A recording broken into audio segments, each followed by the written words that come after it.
Hi, I'm Teresa and welcome to my channel. Today I'm going to be talking about some spooky sapphic books. So we've got a mix of like horror and thrillers and mysteries in here, and I have enjoyed so many of these books, and I've got two on my TBR as well, and it's just going to be a whole lot of spooky fun. Just ready for the spooky season. First up, I want to talk about A Lesson in Vengeance by Victoria Lee, and first, can we admire how the cover and I kind of match? Anyway, this is a horror book and it's dark academia and it's really good. You follow a main character called Felicity Morrow who is returning to complete her senior year at this elite kind of boarding school, and she previously left after her best friend died under mysterious circumstances, and what everyone else doesn't know is that this friend, Alex, was actually Felicity's girlfriend. And so you follow Felicity during her senior year, and at school she meets Ellis. Now, Ellis is this prodigal young writer who's been fascinated by the history of the school and wants to write a book about it, so she's joined. And she takes Felicity under her wing, and together they kind of work to recreate these 5 suspicious deaths that happened to these girls called the Dalloway Five back in the day, who were all accused of witchcraft. And Alice is trying to prove that witchcraft wasn't involved in their deaths and that it could have been possible to kill them without magic, even though they were very suspicious and no one quite understood how they had happened. And yes, it just gets very intense and dark, and you really follow Felicity struggling with mental health and this fascination with the occult, and it's just very good. Felicity is an unreliable narrator, which I just love, and Victoria Lee does this so well to kind of mislead the reader, and you never know what's true, and it's just so good and dark and creepy and just horror-y, and just not knowing what's real really adds to this kind of tension in the book, and it's just very good. I've thoroughly enjoyed it. It's got the most atmospheric, wonderful writing that goes perfectly with this dark academia vibes. You know, they go all out for the dark academia. It's like elbow patches, writing on a typewriter, no phones, no technology. It's just really good fun. Next up, I want to talk about The Dead and the Dark by Courtney Gold. So this is a thriller. It takes place in a small town, and you follow the daughter of TV ghost hunters, Logan, who's returning to the town her fathers are from after some very mysterious happenings. And you also follow the town's golden girl, Ashley, who is searching for her missing boyfriend who's disappeared under very mysterious circumstances. And the two girls end up having to work together to try and solve these mysterious happenings in the town as more kids start going missing. And this is really just about them and their romance. It's lesbian ghost hunters. You've got dealings of comp het as well, which was very interesting to read, especially under these circumstances as well. I thoroughly enjoyed that. And also about family and Logan mending her relationship with her family and her fathers, and it's just so touching as well. You're going between these really like creepy, tense scenes with this mysterious entity in the town, and just this lovely, like, heartwarming reconnecting scenes with the family, and I loved it so much. And yes, you've got this like third point of view, which is this antagonist, and it's so creepy. It does such a good job of building up this tension and dread and just knowing something bad's going to happen, and I really enjoyed this. Again, in very atmospheric writing. You're in like the Badlands, the middle of nowhere, desert kind of town. It's just boiling hot the whole time, and it's just like this atmosphere of fear and tension and small town vibes, and I really enjoyed this one. I kind of pitch it as BuzzFeed Unsolved Supernatural, but make it lesbians, and there's actually something wrong there. There's actually a ghost or a demon or whatever. It's just so good. Next up, we have got The Girls I've Been by Tess Sharp. So there's a title, there's a cover, here's the art cover, which just shows our main character Nora and all the different identities she has been through, because she is the daughter of a con artist and she has had to take on all these different identities and different girls, and you follow her in the present day in the middle of a bank heist, being held hostage with her girlfriend and her best friend, and all the tension that they've got there, while also exploring her past lives as these girls and the lessons she learned there and how they help her get her out of this situation in the bank heist. And this is just so good at having me on the edge of my seat, and the different timelines are used so effectively to like keep the tension going. Like, I had worried going into it that you'd lose the tension of the bank heist because you had all of this flashbacks, but no, it just worked to level up the tension even more, and it was so very good and thrilling, very dramatic. I thoroughly enjoyed it.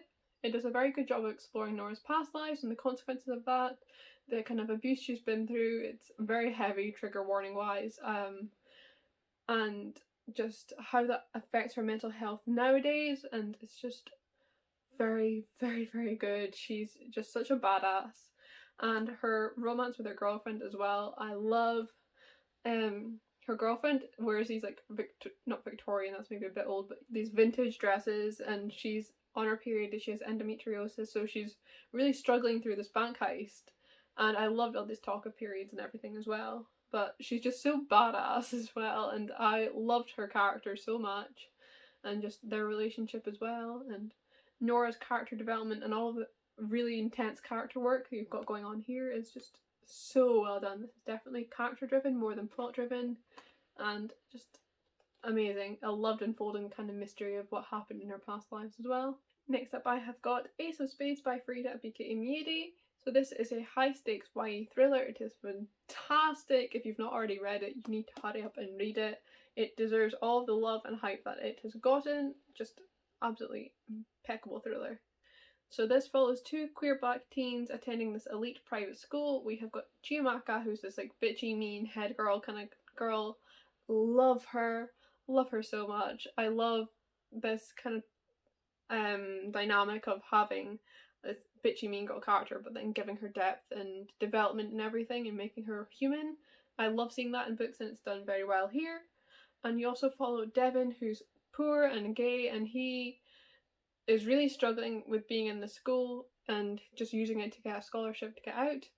And because of his social class, he is kind of an outsider at the school, and he could face quite brutal consequences if it came out that he was gay. And so when an anonymous texter starts harassing the both of them and spreading rumours about them, they both stand to lose the position that they are in, and this can have some very severe consequences on their lives. And I don't want to kind of say any more than that because it's a thriller and we want to be thrilled, but this is just amazing. It's so insidious, the kind of thriller aspect, and it's just, it gets like worse and worse. You like peel back the layers and it's just so much worse than you could have imagined, and so unfortunately realistic too. Like you can see it happening, unfortunately, which is what's really scary about it. It's just an amazing book. It really examines racism and white supremacy, so please be aware of that going in. It can be quite tough to read at times because there is a lot of racism in it, but it's also not sensationalized. It's handled very well, and I adored reading it. You've also got some romance going on, which was fun to read too, but the main kind of plot, the thriller aspect, had me on the edge of my seat. It was absolutely fantastic. I cannot recommend this book enough. Next up is a book that I've not read for a good while, and that is The Reckless Afterlife of Harriet Stoker by Lauren James. I read this as an ARC last year, so it's not very fresh in my memory, so I'm just going to read from my review, my little synopsis, just because I want to make sure it's right. So, when Harriet Stoker falls and dies in a tragic accident while exploring an abandoned halls of residence, she doesn't expect to wake up again as a ghost.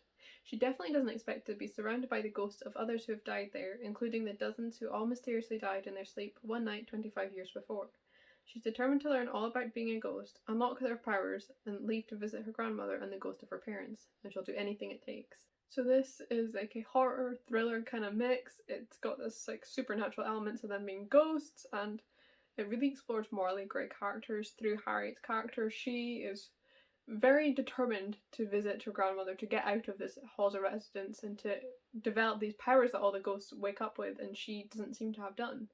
And she will do whatever it takes, and you really explore the lengths to which humanity will go to get what they want, and it's really just very interesting and so fun as well. You've got a bit of a found family vibe, you've got this queer diverse group of friends that she meets there, and you've got a pansexual main character, though there is no romance, and it's just such a good book.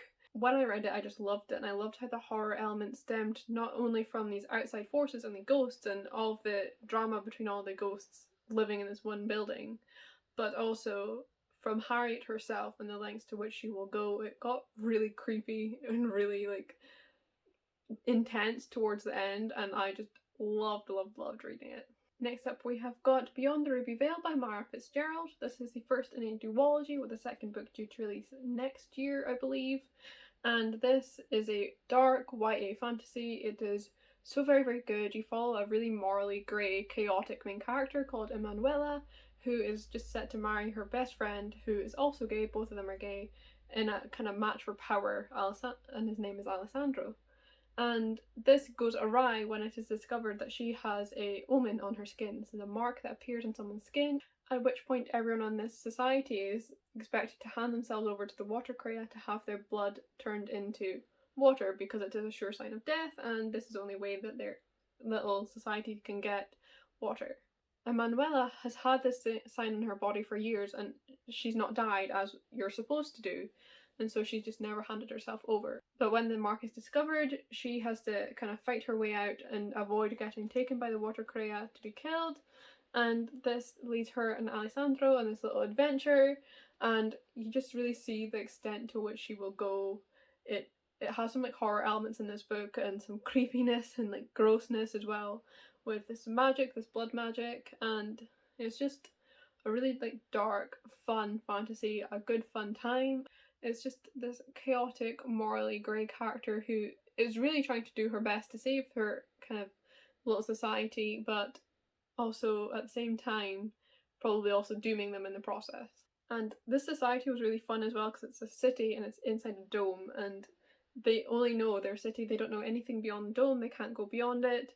But in Emanuela and Alessandro's adventures, they end up finding a way into another city in another dome and seeing how they run things and how they have free water, and some chaos ensues, and it's just a lot of fun. It's very short, fast paced, a good fun time. Next up we have got Gideon the Ninth by Tamsin Muir. So this is a sci-fi, fantasy, gothic, horror blend of a book, but it's definitely got some creepy elements. I think it would be really great to read at this time of year, very atmospheric. So this follows Gideon Nav, who's indentured to the ninth house, the ninth house being one of 9 houses that each rule over a specific part of the galaxy, universe, solar system. One of them, I don't understand sci-fi terms. And they are a family of necromancers, as is all of the nobility in the society. And Gideon is trying to escape. She's now a fan of being indentured, but she is thwarted by Harrow Hark, the reverend daughter of the ninth house, who is just this amazing bone witch. Harrow has done this despite hating Gideon, because she needs a swordswoman and Gideon is the only viable option. So the two of them have to go together to this big castle to meet with all the other heirs to the other 9 houses, other 8 houses. Math is hard. Maths and space, you know what, I kinda do it. And yes, so they go there and they meet and all the others, and they're there in a competition to become new lictors to the Empire. These are these immortal necromancer warriors. And yeah, it's just a good fun romp about an abandoned castle, magical competition, lots of tension between all the characters, especially as other people begin dying. And it's a really damn great book. It takes a minute to get into, and it's definitely not for everyone because it's weird and wacky and it doesn't make sense, but it's a whole lot of fun. It's so good and I really enjoyed it. I went completely feral for the kind of main characters of this book, Gideon and Harrow. They've got what I'm calling enemies to lovers going on, though like the lovers bit hasn't happened yet and we've got 2 books to go, so I might have a bit of a wait there. This is just, it's got really funky magic. It's such a unique concept. I really enjoyed it, really recommend it. The character dynamics between Gideon and Harrow are so fun to read. I love their kind of banter they've got, as well as dynamics between all the other characters, as no one knows who to trust and it's all just a bit of a mess. And just, it's incredible. If you want to know more of my thoughts, I will link down a reading vlog in the description which has me reading this and some other books and all of my thoughts and feelings on it.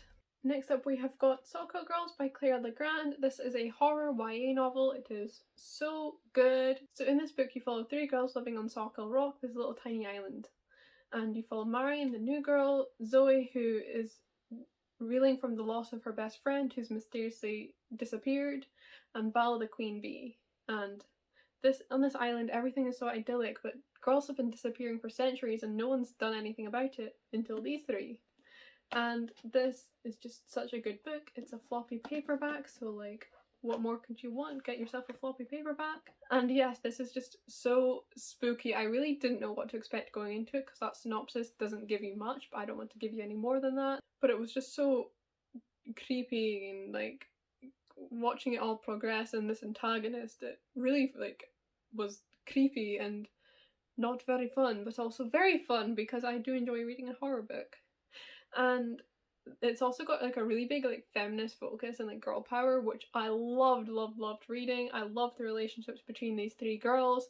There's a sapphic romance and there's an ace character, so you've got a lot of queer rep in it, which we love. And it's just, again, it's taking this queen bee character and giving her depth and development, which I love to see. And it's just a really good spooky time. I really enjoyed it. Next up, I have got two books that I have not yet read, but I'm really hoping to sometime soon, maybe this year for the spooky season. First up, we have got People Like Us by Dana Melly. So this is a thriller. It just looks very fun. I love the cover on it, to be honest. I am just going to read the synopsis to you because I don't actually know the synopsis. I try not go into thrillers knowing too much about them. So, Kay Donovan may have skeletons in her closet, but the past is past and she's reinvented herself entirely. Now she's a star soccer player whose group of gorgeous friends run their private school with effortless popularity and acerbic wit. But when a girl's body is found in the lake, Kay's carefully constructed life begins to topple. The dead girl has left Kay a computer-coded scavenger hunt, which, as it unravels, begins to implicate suspect after suspect until Kay herself is in the crosshairs of a murder investigation. But if Kay is finally backed into a corner, she'll do what it takes to survive. Because at Bates Academy, the truth is something you make, not something that happened. So this is giving me dark academia, private school vibes, and just teen girls doing the most. And it just sounds very fun. I really am excited to pick this one up. Next up is another thriller, and that is They Never Learn by Lane Fargo. So the synopsis of this is: Scarlett Clark is an exceptional English professor, but she's even better at getting away with murder. Every year she searches for the worst man at Gorman University and plots his well-deserved demise. Thanks to her meticulous planning, she's avoided drawing attention to herself, but as she's preparing for her biggest kill yet, the school starts probing into the growing body count on campus. Determined to keep her enemies close, Scarlett insinuates herself into the investigation and charms the woman in charge, Dr. Mina Pierce. Everything's going according to her master plan until she loses control with her latest victim, putting her secret life at risk of exposure. Meanwhile, Gorman student Carly Schiller is just trying to survive her freshman year. Finally free of her emotionally abusive father, all Carly wants is to focus on her studies and fade into the background. Her new roommate has other ideas. Alison Hadley is cool and confident, everything Carly wishes she could be. The two girls quickly form an intense friendship, so when Alison is sexually assaulted at a party, Carly becomes obsessed with making the attacker pay, and turning her fantasies about revenge into a reality. So we've got women murdering horrible men. What more could you want? This just sounds like it's got the most lovely, like morally grey exploited characters. It's dark academia again. It's just women being cool. Like, we love to see it. So yes, that one I'm very much looking forward to. It's just got that big good for her vibes, and I love that. I love it so much. So yes, that has been a bunch of sapphic books that I am hoping to read or have read and loved that are very spooky and perfect for this time of year. I will have links to all of them down below, including reviews where I have them, as well as my social media and my book club link if you want to join. And yes, just thank you very much for watching. I hope you've enjoyed, and I'll see you in another video soon.